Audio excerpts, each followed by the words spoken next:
All right, video number 2 for this week. I'm going to read out of, or read chapter 10 to you. It's on page 104. If you want to follow along, that would be awesome. All right, so the dot that became a speck, that became a blob, that became a figure, that became a boy. After we read this chapter, you guys, we will be halfway through the book, which means we're on good track to finish the book this trimester. And I'm going to be introducing you to a project that you're going to do. Hopefully Tuesday or Wednesday, I should be putting up some information about it. It's going to count as at least one, if not two, summative grades. And it's called the Butterfly Project. I think I mentioned it to you before, and you can look it up online. Just make sure that you're aware when you look it up. There's actually 2 butterfly projects. One of them is not at all what we're doing, and it has to do with mental health for those who self-harm, and that is not the butterfly project we're going to do. The one that I'm referring to is a remembrance honoring the child victims of the Holocaust. And you're basically going to be creating a butterfly, and we're going to be honoring those children. So it's really cool, and I think it'll be a neat way for us to dig in a little more deeply to the content that is the foundation of this book. Details to come. All right, we're on page 104. The walk along the fence took Bruno a lot longer than he expected. It seemed to stretch on and on for several miles. He walked and walked, and when he looked back, the house that he was living in became smaller and smaller until it vanished from sight altogether. During all this time, he never saw anyone anywhere close to the fence, nor did he find any doors to let him inside. And he started to despair that his exploration was going to be entirely unsuccessful. In fact, although the fence continued as far as the eye could see, the huts and buildings and smokestacks were disappearing in the distance behind him, and the fence seemed to be separating him from nothing but open space. After walking for the best part of an hour, he started to feel a little hungry, and he thought that maybe that was enough exploration for one day, and it would be a good idea to turn back. However, just at that moment, a small dot appeared in the distance, and he narrowed his eyes to try to see what it was. Bruno remembered a book he had read in which a man was lost in the desert, and because he hadn't had any food or water for several days, had started to imagine that he saw wonderful restaurants and enormous fountains, but when he tried to eat or drink from them, they disappeared into nothingness. Just handfuls of sand. It's a mirage, right? He wondered whether that was what was happening to him now. I just want to stop for a second because I think this is another really great example of how innocent and young Bruno is. Because after walking for, what did he say, better part of an hour, like 45 minutes, he's already thinking he's seeing mirages, right? He's getting his imagination is going. Even somebody your age who's just a few years older would not be imagining that they're seeing a mirage in the desert after a short 45 minutes. But to a young kid, that's a long time, and he's hungry. And again, his imagination is kind of going wild.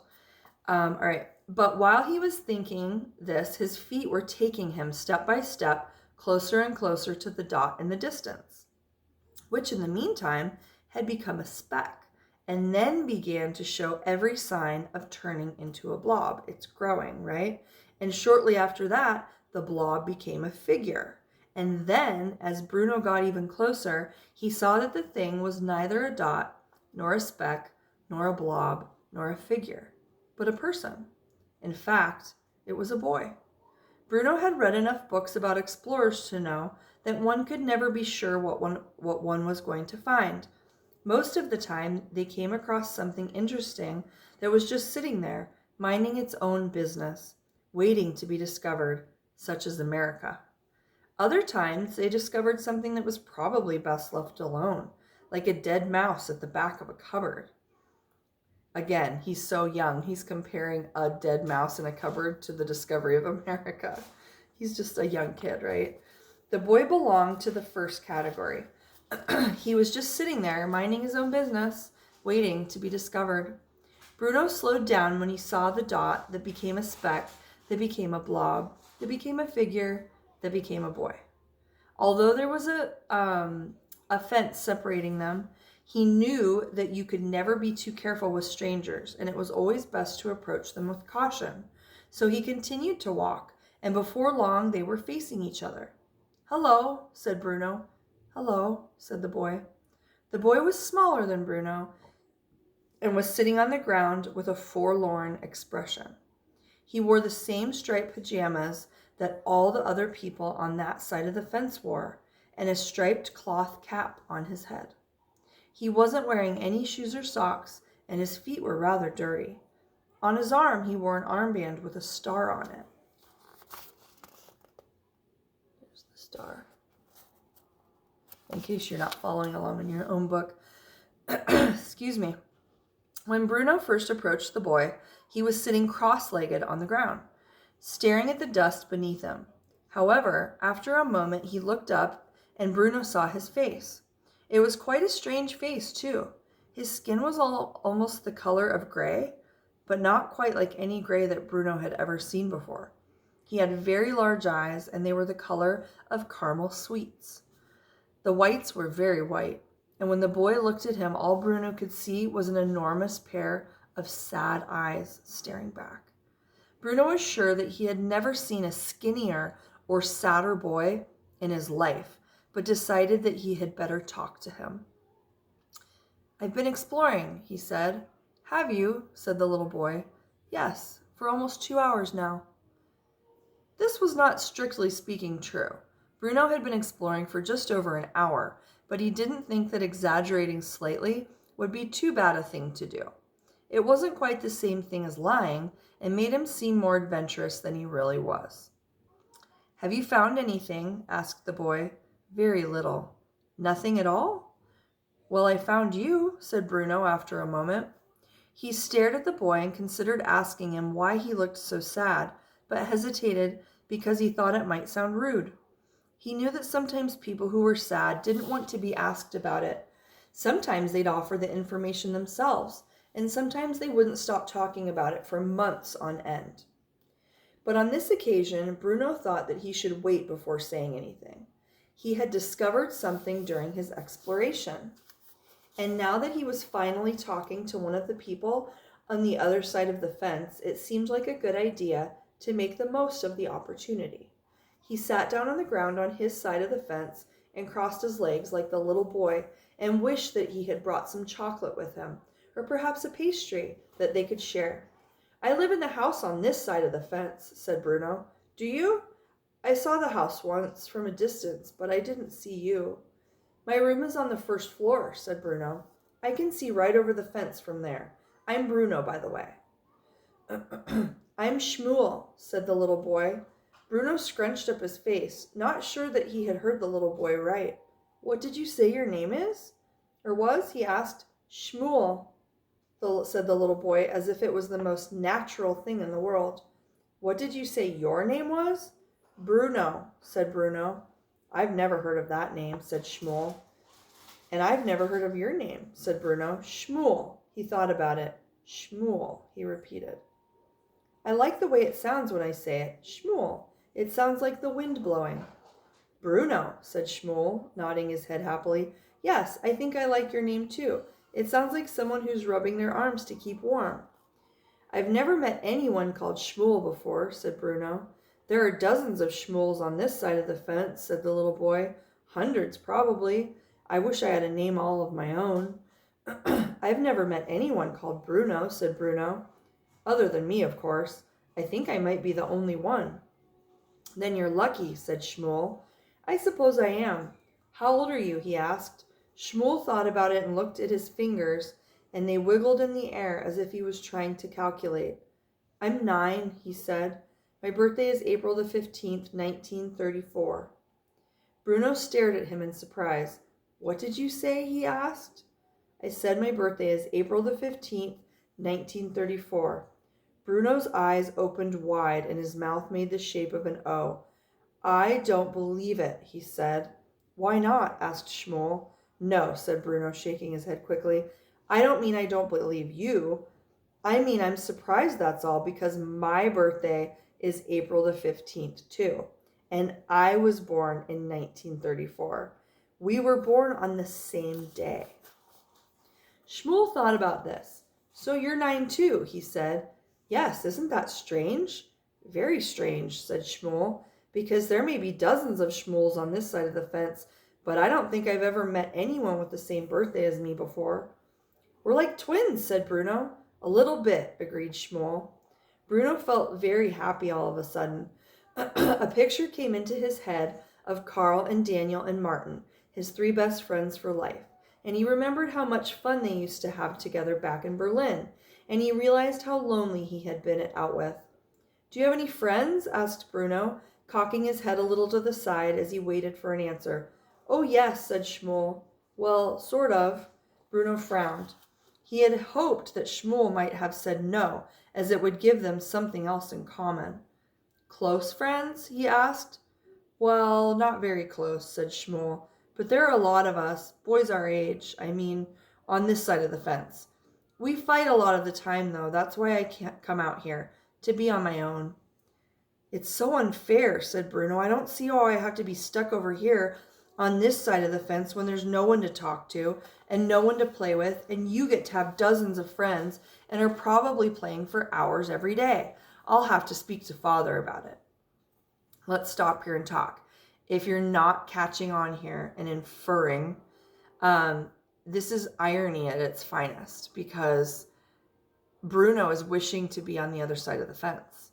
But we all know that that's a concentration camp. We all have background knowledge about it. It's history that we've looked at, and we know that he doesn't want to be on that side of the fence. He just doesn't understand because he's innocent. He has no idea that the other boys that Shmuel plays with aren't friends. They're other boys that are prisoners like he is, right? Where did you come from? Asked Shmuel, narrowing his eyes and looking at Bruno curiously. Berlin. Where's that? Bruno opened his mouth to answer, but found that he wasn't entirely sure. It's in Germany, of course, he said. Don't you come from Germany? No, I'm from Poland, said Shmuel. Bruno frowned. Then why do you speak German? He asked. Because you said hello in German, so I answered in German. Can you speak Polish? No, said Bruno, laughing nervously. I don't know anyone who can speak 2 languages, and especially no one of our age. Mama is a teacher in my school, and she taught me German, explained Shmuel. She speaks French, too, and Italian, and English. She's very clever. I don't speak French or Italian yet, but she said she'd teach me English one day, because I might need to know it. Poland, said Bruno thoughtfully, weighing up the word on his tongue. That's not as good as Germany, is it? Shmuel frowned. Why isn't it? He asked. Well, because Germany is the greatest of all countries, Bruno replied, remembering something that he had overheard Father discussing with Father on any number of occasions. We're superior. Yikes. Shmuel stared at him but didn't say anything, and Bruno felt a strong desire to change the subject, because even as he had said the words, they didn't sound quite right to him, and the last thing he wanted was for Shmuel to think that he was being unkind. Isn't that insightful for this little boy, Bruno, to repeat something his father said, which is very natural. Kids do that all the time. And he, when the words leave his mouth, he doesn't really know what he's saying or why it's bad, but he can just sense it just sounds wrong, right? Where is Poland anyway? He asked after a few silent moments had passed. Well, it's in Europe, said Shmuel. Bruno tried to remember the countries he had been taught about in his most recent geography class with Herr List. Have you ever heard of Denmark? He asked. No, said Shmuel. I think Poland is in Denmark, said Bruno, growing more confused even though he was trying to sound clever. Because that's many miles away, he repeated for added confirmation. Shmuel stared at him for a moment and opened his mouth and closed it twice, as if he was considering his words carefully. But this is Poland, he said finally. Is it? Asked Bruno. Yes, it is. And Denmark's quite far away from both Poland and Germany. Bruno frowned. He'd heard of all these places, but he always found it hard to get them straight in his head. Well, yes, he said, but it's all relative, isn't it? Distance, I mean. He wished they could get off the subject as he was starting to think he was entirely wrong and made a private resolution to pay more attention in future in geography class. I've never been to Berlin, said Shmuel, and I don't think I had ever been to Poland before I came here, said Bruno, which was true because he hadn't. That is, if this really is Poland. I'm sure it is, said Shmuel quietly, although it's not a very nice part of it. No, where I come from is a lot nicer. It's certainly not as nice as Berlin, said Bruno. In Berlin, we had a big house with 5 floors, if you counted the basement and a little room at the top with a window. And there were lovely streets and shops and fruit and vegetable stalls and any number of cafes. But if you ever go there, I wouldn't recommend walking around town on a Saturday afternoon because there are far too many people there then and you get pushed from pillar to post. And it was much nicer before things changed. How do you mean? Asked Shmuel. Well, it used to be very quiet there, explained Bruno, who didn't like to talk about how things had changed. And I was able to read in bed at night. But now it's quite noisy sometimes and scary, and we have to turn all the lights off when it starts to get dark. Where I come from is much nicer than Berlin, said Shmuel, who had never been to Berlin. Everyone there is friendly, and we have lots of people in our family, and the food is a lot better too. Well, we'll have to agree to disagree, said Bruno, who didn't want to fight with his new friend. All right, said Shmuel. Do you like exploring? Asked Bruno after a moment. I've never really done any, admitted Shmuel. I'm going to be an explorer when I grow up, said Bruno, nodding his head quickly. At the moment, I can't do very much more than read about explorers, but at least that means that when I'm one myself, I won't make the mistakes they did. Shmuel frowned. What kind of mistakes? He asked. Oh, countless ones, explained Bruno. The thing about exploring is that you have to know whether the thing you found is worth finding. Some things are just sitting there, minding their own business, waiting to be discovered. Like America. And other things are probably better off left alone, like a dead mouse at the back of a cupboard. I think I belong to the first category, said Shmuel. Yes, replied Bruno. I think you do. Can I ask you something? He added after a moment. Yes, said Shmuel. Bruno thought about it. He wanted to phrase the question just right. Why are there so many people on that side of the fence? He asked. And what are you all doing there? Wow. He has finally met Shmuel. I know some of you have already read the book, went ahead of it, or of our chapter, and some of you have watched the movie. So, this is kind of a big turning point in the book because this is what the whole thing is about, right? He has met the boy in the striped pajamas, and I'm sure this is backwards for you on your screen. That's all I've got for now. I'm at about 18 minutes, and I always mention I like to try to keep the videos. The chapters are a little longer, but I try to keep them a little bit as short as I can. So that's all for now. I'll see you guys in the Google Meet this week. Bye.